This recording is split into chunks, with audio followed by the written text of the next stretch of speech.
Welcome back to GSMC's Down by Contact Sports Podcast. I am your host, Jeremy Lapidus. Today is Thursday, March 27th, opening day in the MLB.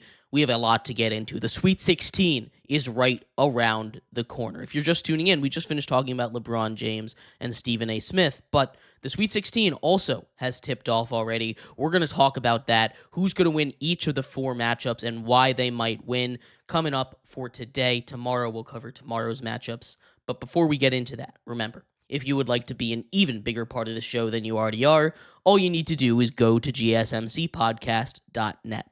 Or if you're on YouTube, you can use that super chat feature. If you do either of those two things, a message should pop up on the bottom of the screen for you, me, and everybody else around the world to see. If you do have a burning question about sports, anything at all that you would like to ask, go ahead and throw that in the comments. Throw it in the chat. I will get to it as soon as I possibly can. I appreciate everybody so much for sticking around, talking some sports with me here on a beautiful Thursday, March 27th. But like I was saying, we are going to get into our second topic here, that having to do with the Sweet 16. 4 games today. 4 games tomorrow to set up an Elite 8 that I think is going to be for the ages, but we have to get past the Sweet 16 first. This is an amazing slate of games. We're going to start off with the Thursday games here. The first one that's already underway, number 6 BYU versus the second seed Alabama Crimson Tide. This game is going to have about 400 million points scored between the two of them. Both of these teams are amazing three-point shooters, over 35% from three for both of them. BYU and Alabama both playing great basketball right now. If you go over their 2 tournament games so far, BYU has scored 171 points. Alabama has scored 170 points, 80 and 91 each. 80 and 91 for BYU, 80 and 90 for Alabama, respectively. These two teams are some of the most high-octane, high-possession offenses in all of basketball, and it's going to be a lot like that in this one. A lot of it's going to come down to whoever can make their shots, whoever shots are falling. At this point, I'm leaning towards the number 2 seed Alabama, but this game, I really, truly think could go in either direction. BYU is playing some great basketball right now. They were able to survive a scare despite some questionable foul calls against them when they were playing Wisconsin. They built up a big enough lead to advance here to the Sweet 16. Alabama pretty much cruised their way here. They dominated both of those 2 games. So the defense for BYU I'm a little bit concerned about, but the speed, high-octane, high-possession game is going to be so much fun to watch. I hope everybody tunes into this one because this one is going to be must-see television.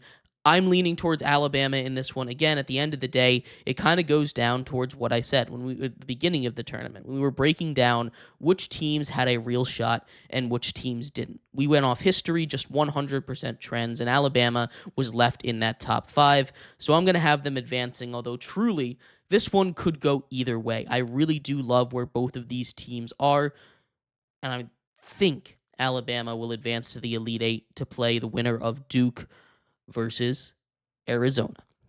But before we get to Duke versus Arizona, let's talk about the next game on the schedule, Maryland versus Florida. Maryland, a 4 seed, and Florida, the 1 seed coming out of that bottom right region, both survived a scare in the round of 32. Of course, Maryland with that magical shot by Derek Queen on the buzzer to give them a win after they fell behind pretty far above the 12 seed Colorado State. Florida survived a really good UConn team. Dan Hurley's UConn squad that had won 2 straight national championships, a UConn squad that had won 13 straight NCAA tournament games, a UConn squad that was seemingly unstoppable. Instead, Florida escapes with a victory. Some bad shooting, especially at free throws down the stretch, made it a little closer than they wanted to. But now they advance to play Maryland. Both of these teams looking for a big bounce-back game against each other. These two teams match up really well.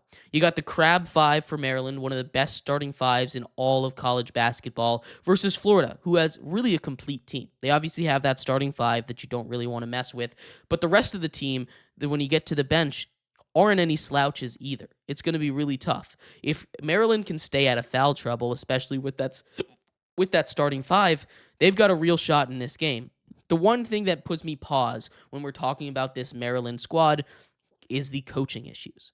There's been a lot of drama around the Maryland head coach potentially heading to Villanova. And the way that he's exploded against Maryland itself, seemingly unprovoked in the last couple of days, has not been very good. He said out of nowhere, the Maryland doesn't fund their teams enough, basically. He said Maryland wouldn't allow us to stay one extra night in New York. It was too expensive, flaming the program, saying that it's just not good enough.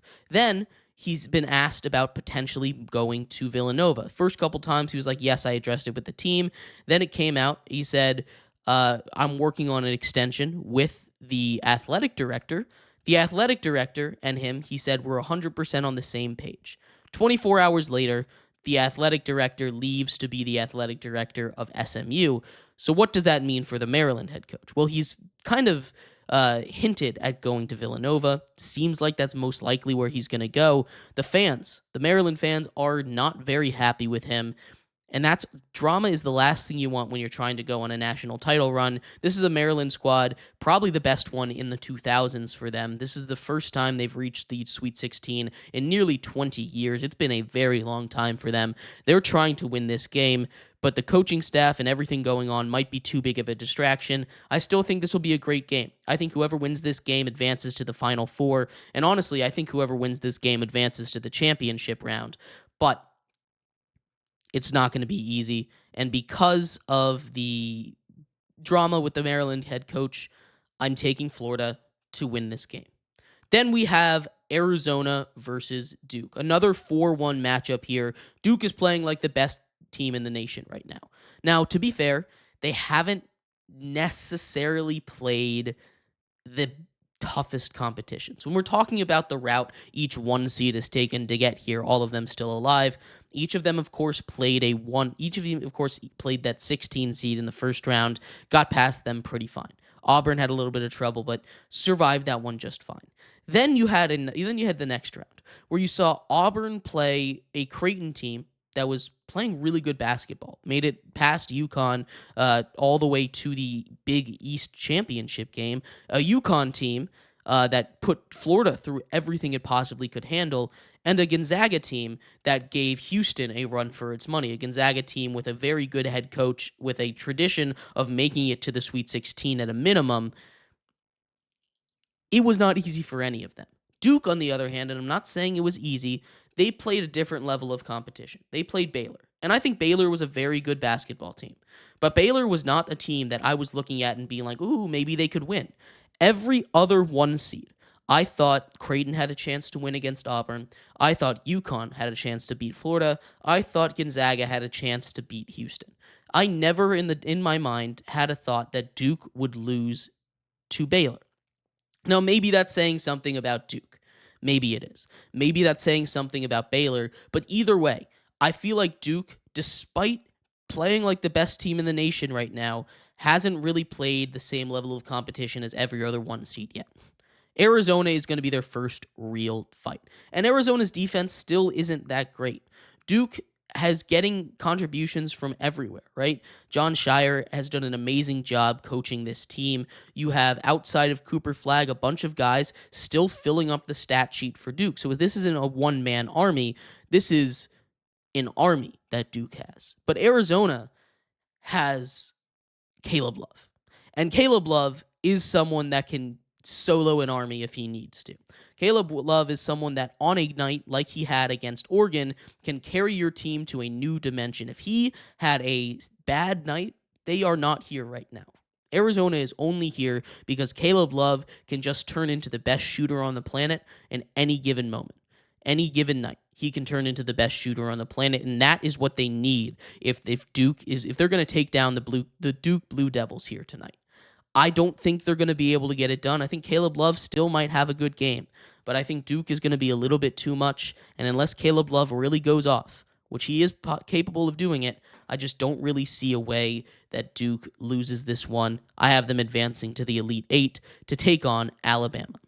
Then the final one of the night, we see the Cinderella this year, I guess, in Arkansas, the 10 seed, take on 3 seed Texas Tech. Both of these teams have done a really good job getting through the tournament so far. Arkansas, of course, big, strong, physical, took down the 2 seed St. John's in a Coach Cal versus Coach Pitino matchup last time out. They get healthy. They get one of their big guys back, but that size and physicality will be an issue for Texas Tech. Texas Tech is a team that has survived and thrived really this season based on its 3-point shooting. Now, that's not to say that they're not solid on any other areas, but they're one of the top 3-point shooting teams in the nation, and they were able to survive. They were able to survive against a Drake team because Drake plays at such a slow tempo. They were able to survive against a Drake team despite only making 2 threes last time out. There's no way they're going to be able to do that again. But again, Arkansas does have Coach Cal. That is going to make things a lot different. This is going to be a game of will. This is going to be a game of, is my basketball team's structure, is the play style of my basketball team better than yours? The question is 3-point versus 2-point, defense versus offense. I think the shooting is just going to be a little bit too much for Texas Tech, for Arkansas to handle, and Texas Tech is going to move on. But that in no means at all is saying that Arkansas is going to get blown out here. I think all 4 games here tonight are going to be very, very close. I'm taking all the favorites in this one, though. It's been that kind of tournament, although I very well could see Maryland, BYU, and Arkansas all making it to the Elite Eight here. I don't really see a way that Arizona wins, unfortunately. Maybe I'm way off on that, but I could see all the other games going the other way. I'd love to hear your thoughts, though. What do you think is going to happen? Who do you think is going to win this round, this first half of the Sweet 16, advancing to the Elite Eight? I'd love to hear your thoughts. We're going to take a quick break. When we come back, we turn our attention over to the NBA Power Rankings. It's a day late. I apologize. I know we usually do it on Wednesday, but we had to do our baseball show yesterday. So today we get it a day late. Our near penultimate NBA Power Rankings, the playoffs right around the corner, just about 10 games to go. We'll go over each and every single NBA team, where they stand and why they stand there, coming up next here on GSMC's Down by Contact Sports Podcast.